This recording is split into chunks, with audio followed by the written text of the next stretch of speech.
우리에게 주신 하나님의 말씀, 동일성의 말씀은 요한복음 12장 9절에서 19절입니다. 우리가 대같이 한 목소리로 말씀을 봉독하도록 하겠습니다.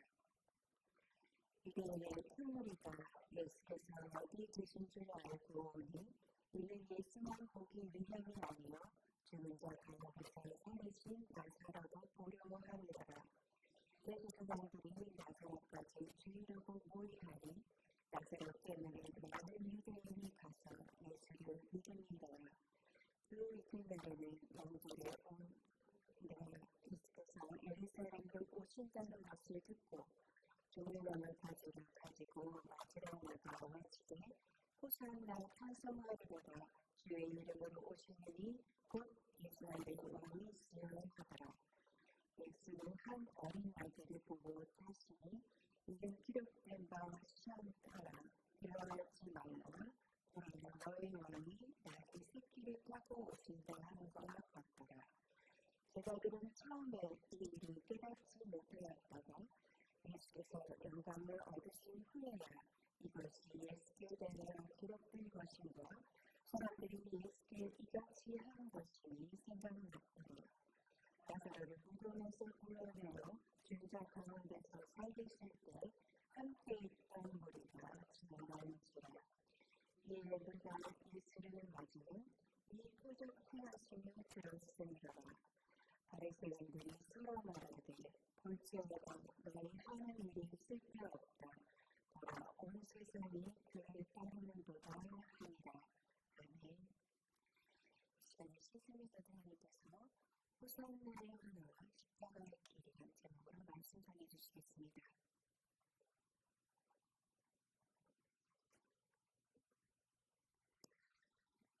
오늘은 종료주일입니다. 오늘의 본문 말씀은 예수님 생애에서 가장 중요한 일주일 중에 첫 번째입니다. 바로 예루살렘 입성에 대해서 하고 계십니다. 그런데 이전에 중요한 사건을 먼저 다루어야 합니다. 예수님은 예루살렘 입성을 앞두고 중요한 사건을 행하셨는데 그 기적이 무엇이냐? 바로 나사로를 살리신 사건입니다. 나사로의 장례식은 어느 장례식이나 마찬가지로 사람들이 많이 모여 있었습니다. 죽은 나사로를 기도하고 나사로의 가족들에 대하여 위로하고 격려하는 그런 시간을 갖고 있었습니다. 장례가 시작되고 사흘이 지날 때쯤 예수님께서 제자들과 함께 장례식장에 참석하셨습니다. 그런데 오셔서 뭐라고 얘기하셨냐면 이미 죽어서 그곳은 날씨가 더운 곳이라 사흘만 지나도 시체가 부패합니다. 냄새가 심히 나는 그 무덤에 돌문을 열으라고 명하십니다. 정말 누가 들어도 기가 막힌 일인데 놀랍게도 주님의 말씀에 순종함으로 누군가 그 돌문을 열게 됩니다. 돌문이 열리게 되자 예수님이 뭐라고 말씀하십니까? 요한복음 11장 43절 함께 읽겠습니다. 시작. 나사로야 나가라. 자, 나사로 나오라 라고 크게 외치셨을 때 어떤 일이 벌어졌을까요? 요한복음 11장 44절 말씀으로 확인해 보겠습니다. 시작. 죽은 자가 수족을 배로 등인 채로 나오는데 그 얼굴은 수건에 싸였더라. 예수께서 이르시되 들어와 놓아 아니게 하라 하시니라. 아멘. 장례식장에 모여있던 사람들은 이 놀라운 기적을 그들의 눈으로 똑똑히 봤습니다. 그 다음에 어떤 일이 벌어졌을까요? 이들은 이 놀라운 기적을 이스라엘 전체에다 소문을 내게 된 것입니다.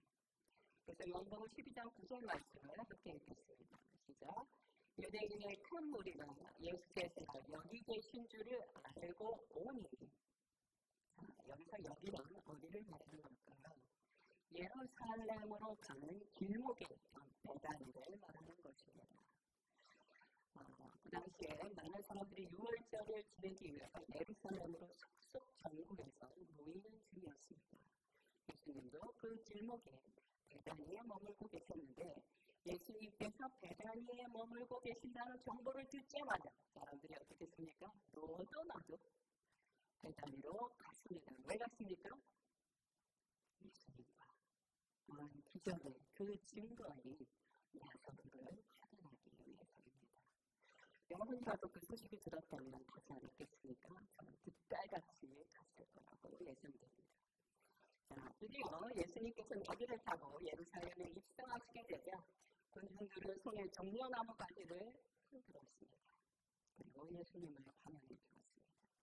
그 당시 종려나무 가지는 어떤 의미를 갖고 있었느냐? 다스리는 자, 통치자, 의인 이런 뜻을 담고 있는 종려나무 가지입니다. 그러니까 군중들이 종려나무 가지를 이렇게 흔드는 것은 무슨 의미입니까? 바로 기적을 행하신 놀라운 하나님의 능력을 갖고 계신 예수님에 대한 경외와 존경하는 마음을 담고 종려나무 가지를 흔드는 것입니다. 그뿐만이 아니죠. 예수님은 어떤 분이셨습니까? 그들은 예수님을 호산나라고 외쳤습니다. 호산나라는 뜻이 무엇입니까? 우리를 구원하소서. 2000년 전에도 그렇고 오늘날 21세기에도 그렇고 우리는 구원자가 필요합니다. 여러분은 필요하십니까? 저는 필요합니다. 젊을 때는 다 필요했습니다.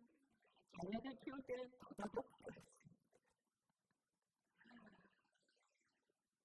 현재는 굶어 죽어가는 사람보다 상대적 비교감으로 병들고 죽어가는 사람들이 더 많습니다. 먹을 것이 없어서 굶어가 죽는 게 아니죠. 현대인들은 상대적인 비교감 때문에 그렇게 스스로를 죽어가게 만듭니다. 그런데 이것이 쉽지 않아요. 바로 이런 우리에게도 구원자가 필요하신 것입니다. 이처럼 예수님을 향한 군중들의 기대와 환영 덕분에 예루살렘은 기쁨으로 충만한 축제의 자리이 되었습니다. 그러나 모든 사람들이 예수님을 환영한 것은 절대 아닙니다. 그 환영하는 인파 중에 예수님을 죽이고 싶어하는 이들도 있었습니다. 그들은요, 예수님을 위험한 인물, 이단자라고 낙인을 찍습니다. 그리고는 군중들이 예수님에 대하여 열광하면 할수록 더욱더 그분을 미워했습니다. 그들은 언제부터 그랬을까요? 성경은 그 시점에 대하여 이렇게 기록하고 계십니다. 요한복음 11장 53절과 요한복음 12장 10절 말씀 함께 읽겠습니다. 시작. 이날부터는 그들이 예수를 죽이려고 모의하니라. 그다음 말씀. 대제사장들이 나사로까지 죽이려고 모의하니. 자, 이 날부터라는 이 날은 언제부터를 말하는 걸까요? 나사로가 죽었던 자가 다시 살아났다는 소식을 듣자마자 바로 그 시점부터 예수를 죽일 만큼 싫어하고 미워했다라고 성경은 기록하고 계십니다. 자, 그들은 예수님의 기적의 소식이 들려오면 들려올수록 기적의 증거인 나사로까지도 죽이고 싶어합니다. 즉, 예수 그리스도가 예수님이 그리스도라는 증거가 쌓여가면 쌓여갈수록 그들의 악행은 빠르게 질주했고 내면의 강팍함은 커져만 갔습니다. 자, 어떻게 이렇게 놀라운 기적의 소식을 들었는데 기뻐하고 와 신기하다 이런 마음이 아니라 어떤 마음이면 도대체 그 기적을 행하신 예수 그리스도를 미워하고 싫어하고 죽이고 싶어하게 되는 걸까요? 이 놀라운 기적의 증거가 쌓여가는데도 불구하고 어떻게 그들의 마음은 예수님을 싫어하고 믿지 않기로 더 작정하게 되는 걸까요? 그것은요, 인류의 최초의 사람도 아담과 하와가 범죄함으로 말미암아 그들의 인식의 능력이 오염됩니다. 그래서 그 인식의 능력이 오염됨으로 말미암아 인류는 어떤 사건과 사물의 본질을 똑바로 보지 못하게 되는 거예요. 뒤틀려서 보게 되는 것입니다. 자꾸만 오작동을 하게 되는 것입니다. 심리학자 칼 구스타프 융에 의하면 우리 안에 있는 교만과 이기심을 내버려 두게 되면 누구도 예외 없이 심각한 정신적 왜곡이 일어난다라고 말합니다. 하반에 참고로 융은 예수를 믿지 않는다고 말합니다. 그런데 신기한 게 있어요. 이 심리학자 구스타프 융이 뭐라고 말하냐면 자신의 내면을 가보지 않고 직면하지 않고 성찰하지 않는 사람은 인지적 정서적 왜곡이 심각하게 일어날 것이다 라고 말을 합니다. 그리고 인지적 정서적 왜곡이 그려지게 되면 아무리 명백한 증거가 있어도 거부하며 자신의 의견만이 옳다라고 주장한다는 것이에요. 이걸 뭐라고 말합니까? 확정 편향이라고 얘기를 하죠. 여기서 주의할 점이 있습니다. 우리는 교만한 자, 오만한 자, 이기심 이렇게 얘기를 하면 뭘 떠오릅니까? 마음에서 큰 소리로 잘난 척하고 의식하는 사람을 얘기를 해요. 그러나 학자들은 이렇게 말합니다. 오만하고 교만하고 이기적인 것에 무엇이 포함되느냐? 바로 지나친 겸손과 뒤틀린 열등감 역시 교만과 이기심에서 나타나는 현상이다 라고 말합니다. 그럼 이런 오만함과 불팍함에서 벗어나려면 어떻게 하면 될까요? 여러분은 믿지 없는 사람들에도 불구하고 그가 내리는 처방은 정말 너무나 성경적이에요. 뭐라고 얘기하면 정말 이렇게 말했어요. 겸손하게 내 자신을 인정하고 수용하며 그다음에 어떻게? 진실되게 행하라. 다 성경에서 말씀하시는 얘기예요. 이 천재적인 심리학자가 뭐라고 얘기합니까? 겸손하게 내 자신의 한계를 인정하십시오. 마치 내 자신이 저 꼭대기에 있는 사람인 것처럼 너무 높은 기대를 갖고 곤두박질 치면서 열등감 가운데 사로잡히지 마십시오. 이것이 교만입니다. 이것이 오만함입니다. 라고 말하고 있다는 것입니다. 성경적으로 얘기하면 이런 것입니다. 나 자신을 지나치게 과장하여 기대치를 높이지도 말고 축소시켜 자학하지도 말며 오직 겸손과 진실함으로 하나님의 도우심을 의지할 때 고질적인 우리의 강박함과 강팍함과 오만함에서 벗어날 수 있다. 이렇게 말하는 것입니다. 그러므로 예수 그리스도를 향한 믿음은요. 아무에게나 주어지는 것이 절대 아니에요. 이것이 사람이 지식을 많이 가졌다고 해서 내가 열심히 애썼다고 해서 믿음을 가질 수 있습니까? 아니요. 그렇지 않습니다. 믿음은요. 오직 하나님의 선물입니다. 고린도전서 2장 5절 말씀 함께 보도록 하겠습니다. 시작. 너희 믿음이 사람의 지혜에 있지 아니하고 다만 하나님의 능력에 있게 하려 하였느니라. 그러니 우리도 예수님처럼 사랑하는 이들의 믿음을 위하여 기도해야 하는 것입니다. 누가복음 22장 3절 초반절 말씀만 함께 읽겠습니다. 시작. 내가 너를 위하여 내 믿음이 떨어지지 않기를 기도하였노니. 아멘. 요한복음 12장 17절 후반절 말씀으로 넘어가겠습니다. 시작. 살리실 때 함께 있던 무리가 증거하는지라. 직역하면 이렇게 말할 수 있습니다. 나사로를 살리실 때 함께 있었던 그 장례식장에 왔던 그 무리가 증인이 되어 주었다. 그런데 예수님께서 마귀를 타고 입성하실 때 저분은 참으로 우리가 기다렸던 그 메시아야. 기적의 하나님의 사람이야. 이것을 누가 말했다고요? 바로 장례식장에 함께 있었던 사람들이 증언을 주었다라고 말합니다. 그들은요 누가 시키지 않았어도 앞다투어 예수 그리스도의 증인으로 나서게 됩니다. 사람은요 자신이 직접 경험한 것에 대해서 확실한 확신이 있습니다. 엄마들은 아기를 자기의 몸으로 직접 낳기 때문에 절대 의심하지 않아요. 왜요? 내가 직접 낳았으니까. 의심할 수가 없습니다. 직접 경험했습니다. 신앙생활에 있어서도 행함이 없고 그저 귀로만 듣고 마음으로만 동의하며 살아간다면 장담하건대 그의 인생에 비가 오고 창수가 날 때 여지없이 무너지게 될 것입니다. 왜요? 유리 멘탈이니까요. 왜요? 유리 믿음이니까요. 그래서 작은 사건과 사고에도 그냥 우르르 무너지게 되는 것입니다. 그래도 왜 무너집니까? 그 심령 안에 분명히 믿음이 있었는데 분명히 말씀을 굳게 믿고 있었는데 왜 무너지는 겁니까? 제가 예를 들어드리겠습니다. 마동석이라는 배우가 있습니다. 여러분 모르는 분 계세요? 다행입니다. 다 아시는 것 같아요. 저랑 마동석 배우님이랑 대결을 하면 누가 이길까요? 물론 이 중에 믿음이 아주 탁월하신 분들은 전도사님이 이깁니다. 이렇게 말하고 싶겠지만 아닙니다. 계속 그렇게 이기시면 믿음이 아무리 많고 제가 성경적 지식이 아무리 많아도요.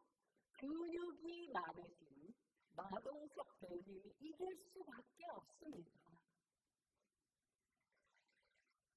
성경은 말씀하십니다. 야고보서 2장 26절 후반절 말씀.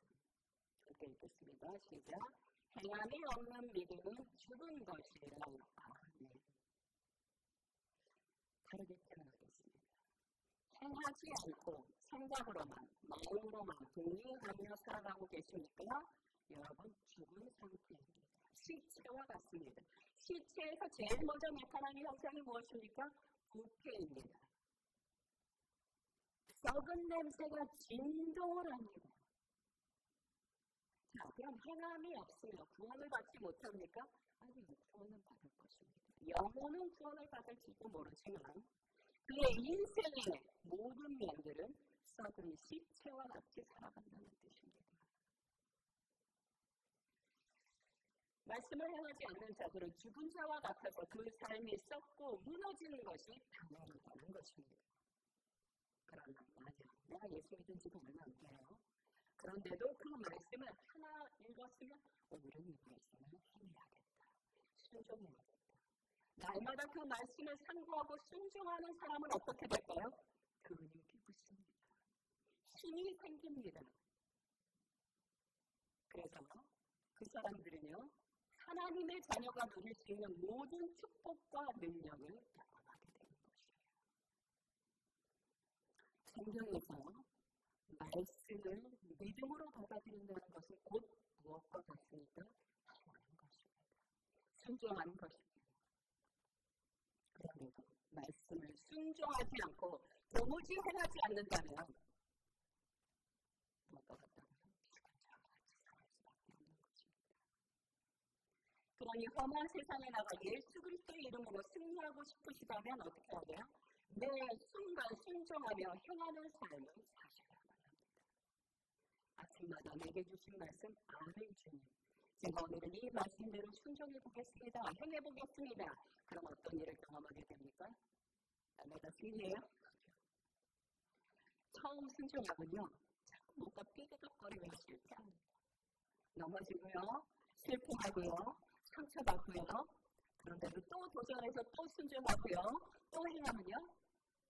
시간이 지나면 지날수록 순종으로 인한 열매를 경험하게 되는 거예요. 그 열매들로 말미암아 내 삶이 풍족하게 되는 것입니다. 오늘날 신앙에 근력이 붙게 되어 비로소 세상에 감당을 못할 믿음으로 견고하고 단단해지는 것입니다. 우리는 지금까지 어떤 영역에서 행하고 순종하셨습니까? 만약 여러분이 재정에 있어서 철저하게 순종하셨다면 그 영역에 있어서만큼은 남부럽지 않을 것입니다. 끊임없이 실패도 해봤고 성공도 해보며 여호와의 말씀을 참으로 귀한 보화와 같이 여기며 살아왔다면 그 영역에 있어서는 길이 활짝 열렸을 것입니다. 이 중에 어떤 분들이 인간관계에 있어서만큼은 철저하게 하나님의 말씀을 순종하셨을 수 있습니다. 잘하셨습니다. 그러면 그런 분에게는 어떤 영역이 열려요? 관계에 대해서 복음의 진수를 말할 수 있게 되는 것입니다. 내가 이제까지 순종하고 시간과 에너지를 들였던 그 영역에 있어서 하나님께서 그 영역을 열어주십니다. 우리 모두 주님의 말씀에 매 순간 순종하며 건강한 신앙인으로 살아가기를 간절히 소망합니다. 요한복음 12장 18절 말씀으로 넘어가겠습니다. 시작. 우리가 예수를 맞으면 이 표적 행하심을 들었습니다. 요한복음의 저자 요한은요. 호산나를 외치는 예수님을 환영하는 자들이 왜 도대체 예수님을 환영했는지에 대하여 강조하면서 설명합니다. 그들이 예수님을 환영한 이유가 뭐라고요? 표적 행하심을 배웠기 때문이다 라고 말합니다. 이 문장 안에, 이 말씀 안에 어떤 의미가 담겨져 있냐면요, 그들은 예수께서 그처럼 큰 능력과 은사를 행하실 수 있으니 드디어 우리 이스라엘을 로마의 폭정으로부터 구원해 주실 것이다. 뿐만 아니라 나의 삶의 소소한 모든 문제들을 정리 해결해 주실 것이다. 이 기대감을 가지고 막 살아가는 것입니다. 그런데 만약 이 기대감을 저버리게 되면 어떤 일이 벌어질까요? 그들은 곧바로 예수를 십자가에 못 박으라고 외치는 군중으로 변하게 됩니다. 이것을 통해 알 수 있는 것은 무엇입니까? 군중들은 예수님 그분 자체를 경외하고 사랑하는 것이 아니라 주님을 도구화했다는 것이에요. 저는 오늘 발표기도를 들으면서 깜짝 놀랐어요. 모든 설교 말씀을 결론부터 결론까지 다 읽으신 줄 알았습니다. 자, 군중들이 예수 그리스도를 환영한 이유 뭐라고요? 나의 필요를 채워줄, 나의 기대를 충족시켜줄 그분으로 여겼기 때문이라는 거예요. 도구로 생각했다는 것입니다. 우리 역시 예수님과 하나님을 나의 기대와 필요를 채우는 도구로 여기게 될 때 어떤 일이 벌어지게 될까요? 내 원하는 시간에 내가 원하는 것을 해주지 않을 때 가차없이 예수를 십자가에 못 박으라고 외치는 날이 오게 된다는 것입니다. 그럼 내가 주님을 사랑하는지 도구로 여기는지 무엇을 가지고 확인할 수 있을까요? 말씀으로 확인해 보겠습니다. 요한복음 14장 21절 초반절 말씀입니다. 시작. 나의 계명을 가지고 지키는 자라야 나를 사랑하는 자니라. 내 방식대로 주님을 섬기는 거 아니고요. 주님의 말씀과 계명을 따라 주님을 섬기는 자가 주님을 사랑하는 자다라고 성경이 기록하십니다. 예수님은 예루살렘에 들어가신 다음에 제자들에게 자신이 곧 죽게 될 것에 대해서 말씀하십니다. 그러자 제자들이 심히 근심하며 슬퍼하게 되자 예수님이 그들에게 이렇게 말씀하십니다. 요한복음 16장 21절부터 22절까지의 말씀입니다. 시작. 여자가 해산하게 되면 그때가 이르렀으므로 근심하나 아기를 낳으면 세상에 사랑난 기쁨으로 말미암아 그 고통을 다시 기억하지 아니하느니라. 지금은 너희가 근심하나 내가 다시 너희를 보리니 너희 마음이 기쁠 것이요 너희 기쁨을 빼앗을 자가 없으리라. 예수님은 자신의 골고다의 십자가의 길을 뭐로 비유하십니까? 세상의 고통으로 비유하십니다. 여인의 출산은 생명을 걸 만큼 큰 고통이지만 이것을 통해 놀라운 생명을 우리의 품으로 오게 해줍니다. 예수님의 십자가의 길도 오늘 지금 여기에서는 고통일 수 있습니다. 나의 삶의 현장에서는 괴로운 고통일 수 있습니다. 그러나 잠시 후에는 더 큰 부활의 생명으로 우리에게 다가오시게 된다는 것입니다. 이것이 다가 아닙니다. 예수께서 사람들의 모렴치한 배반과 수치와 고난을 감당하신 또 다른 이유가 있습니다. 바로 우리에게 영원한 기쁨, 영원한 구원의 기쁨을 주시기 위함입니다. 요한복음 15장 11절 말씀 함께 읽겠습니다. 시작. 너의 기쁨이 너희 안에 있어 너희 기쁨을 충만하게 하려 합니다. 아멘. 이 기쁨은 어떤 기쁨입니까? 내 필요, 내 문제 해결해 주는 거 물론 당연히 그것도 포함되죠. 근데 그거는 사소한 것이고요. 더 큰 게 있습니다. 그것을 넘어 하나님의 근거한 구원의 기쁨을 말하는 것이에요.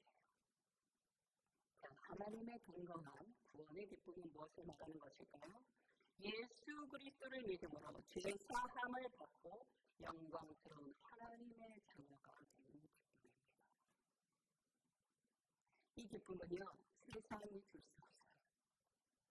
내가 아무리 머리가 똑똑하고 내가 아무리 성실하고 이 구원은요 이룰 수가 없어요. 내 힘으로는 되지 않습니다. 오직 여호와 하나님만으로 가능한 일입니다.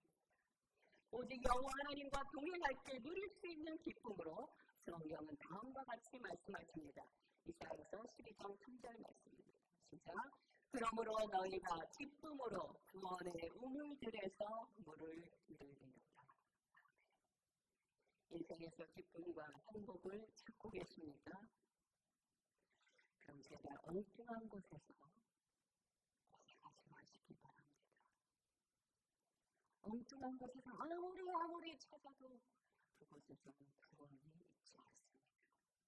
구원의 우물 되신 예수 그리스도 그 십자가와 구원의 길에 동참하실 때 하나님의 자녀된 자의 기쁨, 그 축복을 평생 누리게 되는 저와 여러분 되시길 간절히 소망합니다.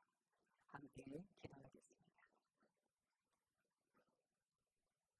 오늘 첫 번째 기도 제목은 이것입니다. 예수 그리스도를 나의 필요를 채우기 위한 도구가 아닌 만왕의 왕이요 나를 구원하신 자 구원자 예수 그리스도로 살아가기를 간절히 기도해 주시기 바랍니다. 함께 기도하겠습니다.